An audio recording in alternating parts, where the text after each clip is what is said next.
এই যে আমার বাড়ির গোলাপ, ঠিক আছে, এখান থেকে একটা গোলাপ নেওয়া হয়েছিল, আর বাকি এখানেও গোলাপ আছে। এই যে ধন্যপাতার ফুলগুলা, এটা কিন্তু ফুলের তোড়ার মধ্যে ইউজ করা যায়, ঠিক আছে। সাইডে দিয়ে এটা দিলে খুব সুন্দর লাগে। তো যে বানানোর এমনি বানাতে পারে, ঠিক আছে। ট্যালেন্ট ভাই, ট্যালেন্ট। এই যে ফুলের তোড়াটা বানাইছি, ঠিক আছে। এই ছোটো ছোটো ফুলগুলো ইউজ করা হয়েছে, ধন্যপাতার ফুল, আর বাকি গোলাপ তো আমার বাড়িতে আছে, দেখা তোমরা।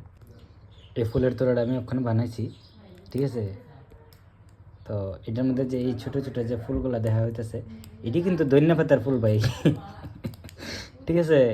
ওই যে বাজারে গেতে গেতে নতুন ধরনের মানে ছোটো ছোটো এরকম ফুল আছে, তো এটা আমার কাছে নাই ভাই, যার কারণে আমি ধন্যপাতার ফুল ইউজ করছি। তো তোমরা সবাই কেমন কো যে কীরকম আছে, কীরকম বানাইলাম। তো চেষ্টা করতেছি কি বানানোর লাগে। সামনে আনো না,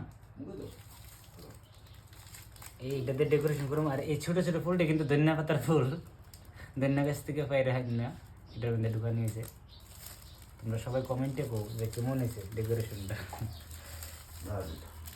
এমনি বাড়ির বইয়া মানে টাইম পাস আর কি, শিখতেছি, ভবিষ্যতে তো লাগবো, এই উদ্দেশ্যে এটা বানানো। সামনে বাইরের বিয়ে আছে আছে, যদি একটা বিয়ে চেঞ্জ দেওয়া যায়, তো এটা ওখান থেকে শিখতেছি আর কি। তোমরা কমেন্টে বাতাইও, মানে কইও আর কি যে কিরকম হয়েছে।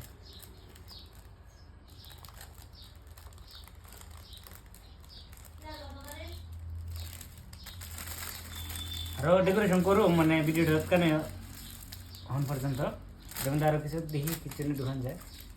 বাকি তো যে পছন্দ করে এমনিও করবো, ঠিক আছে। টাটা।